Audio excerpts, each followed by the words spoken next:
So it sounds to me, well, there's a couple different issues. There's obviously some members that have no idea how a construction project works and what a general contractor is.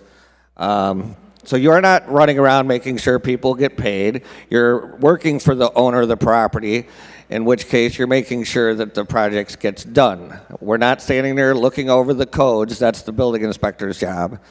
All you're doing is managing the project. So for instance, if there's a bank that owns a property, a realtor that's managing that property would be considered under your bill a general contractor. Are you aware of that?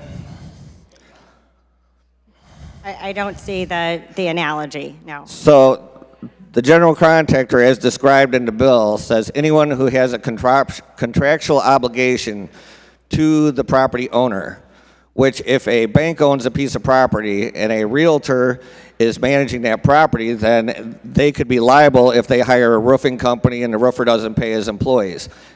Is that correct? No, this provides for direct contractor responsibility and defines that pretty narrowly in this bill. So no, if you actually look at your bill and you say, what is so for those that don't know, there is no license or certification in the state of Illinois for general contractor. This is a status people call themselves. You probably hear neighbors saying, I'm generaling my own job. There is no status to say, I'm in the state of Illinois as a general contractor. There is no such thing. So anyone that manages a project under this bill for money, a realtor, a condo association, or anything else, would be the person that has a direct financial contract with the owner of the property. Those people, realtors, also would be liable for paying wages the way I read it. That is not the intent of the bill, and that is not how the bill is written. Well, that's exactly how the bill is written, because it says anyone with a financial contractual obligation to the owner of the property.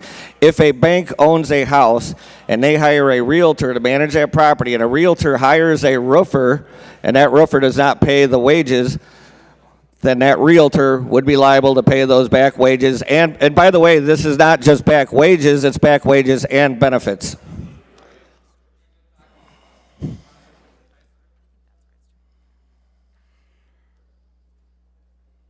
In section A1, it specifies that it is talking about a direct contractor who is making or taking a contract in the state for the erection, construction, alteration, or repair of a building, structure, or other private work.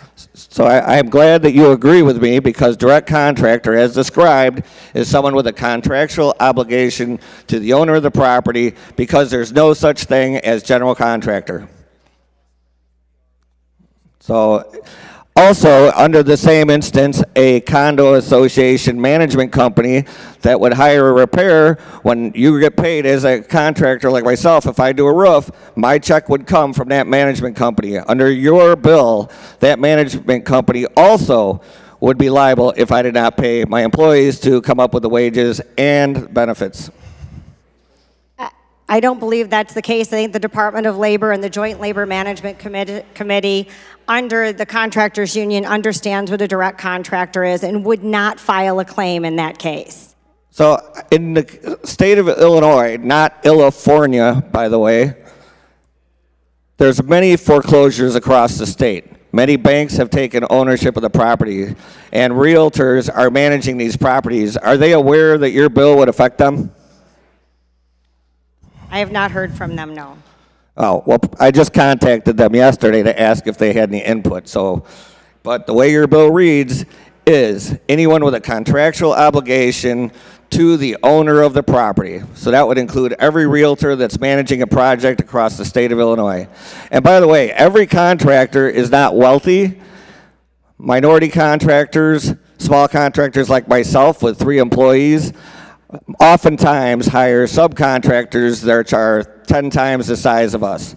We may just be there managing it for a small job and have to hire out plumbers that are more expensive, roofing contractors that are more expensive, electricians that are much bigger companies. So one of those companies that's bigger could be sticking it to little minority companies or small companies like myself, and there wouldn't be anything we'd have be able to do or afford to take them to court. So I think there's a lot of consequences for this bill that have not been. Please bring your remarks to a close. So just for the unknown consequences for the realtors, for anyone that says they want to manage these projects on their own, please vote no because you may be liable.